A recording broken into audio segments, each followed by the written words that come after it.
ایک بہت مشہور ڈاکٹر تھا، میں نے واقعہ کتاب میں پڑھا. مثال کے طور پہ اس کا نام ڈاکٹر احمد تھا. ساری زندگی اس نے بڑے آپریشن کیے، اس کا بڑا نام تھا. اب حکومت نے اعلان کیا کہ اس کو گولڈ میڈل دینا ہے، لائف ٹائم اچیومنٹ ایوارڈ. پوری زندگی اتنا کام کیا، اس ڈاکٹر کو ملک کے دارالحکومت میں بلایا جائے گا اور ایک بڑی تقریب ہوگی اور اس کو گولڈ میڈل دیا جائے گا. ڈاکٹر بڑا خوش، اتنا بڑا ایوارڈ ملنے والا ہے. ڈاکٹر صاحب نے فلائٹ بک کی، جہاز میں بیٹھے. جیسے ہی جہاز اڑا تو کچھ دیر کے بعد جہاز موسم خراب ہو گیا اور جہاز میں کوئی پرابلم ہو گئی. تو جہاز کو راستے میں کسی چھوٹے سے ایئرپورٹ پر اتار لیا گیا. ڈاکٹر صاحب جہاز سے نکل کر عملے کے پاس جاتے ہیں کہ بھائی کب جہاز اڑے گا، میری تو وہاں بہت اہم تقریب ہے اور سارا پروگرام میرے لیے سجایا گیا ہے، میں چیف گیسٹ ہوں، مجھے گولڈ میڈل ملے گا، بتائیں دوبارہ جہاز کب اڑے گا.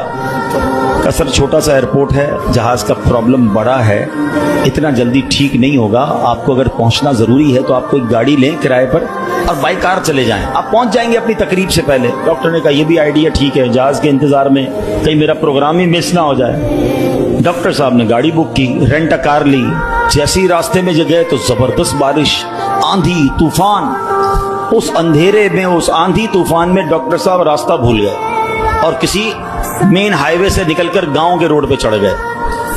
بہت دیر تک راستے میں، اب بھوک بھی لگ رہی، کھانا بھی نہیں کھایا، اندھیرا گھپ، بارش ہو رہی ہے. اچانک ایک چھوٹا سا گاؤں میں گھر نظر آیا جس میں ایک بلب جل رہا تھا.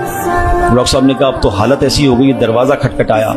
ایک بوڑھی عورت نے دروازہ کھولا. کب ماں جی کچھ کھانے پینے کو ملے گا، بہت بارش ہو رہی. کہا بیٹا اندر آ جاؤ. وہ اندر چلا گیا. ماں جی نے بڑی محبت سے اسے پانی بھی دیا، کچھ کھانے کو بھی دیا. تھوڑی سانس میں آئی تو ڈاکٹر نے دیکھا کہ برابر میں بستر پر ایک نوجوان لیٹا ہوا تھا. اب ماں جی یہ کون ہے؟ کہا بیٹا میرا بیٹا ہے. کیا ہو گیا اسے؟ کہا اس کو بہت بڑی بیماری ہے. ماں جی علاج کیوں نہیں کرواتی؟ ماں جی کہتی میں نے گاؤں کے ڈاکٹر کو دکھایا ہے. ڈاکٹر کہتے ہیں ہمارے وطن میں ایک ہی ڈاکٹر ہے جس کا نام ڈاکٹر احمد ہے، وہی اس کا علاج کر سکتا ہے.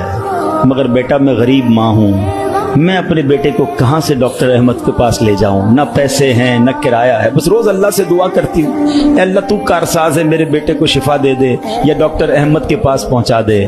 ڈاکٹر احمد رونے لگا. کہتا ہے ماں جی میں ہی ڈاکٹر احمد ہوں اور اللہ نے مجھے تیرے گھر پہ بھیج دیا.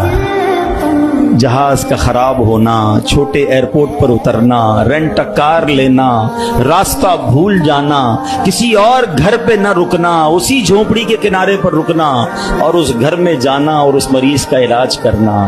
اب بھی نہیں مانو گے؟ ان اللہ علی کل شیء قدیر، میرا رب جو چاہے وہ کرنے پر قادر. بس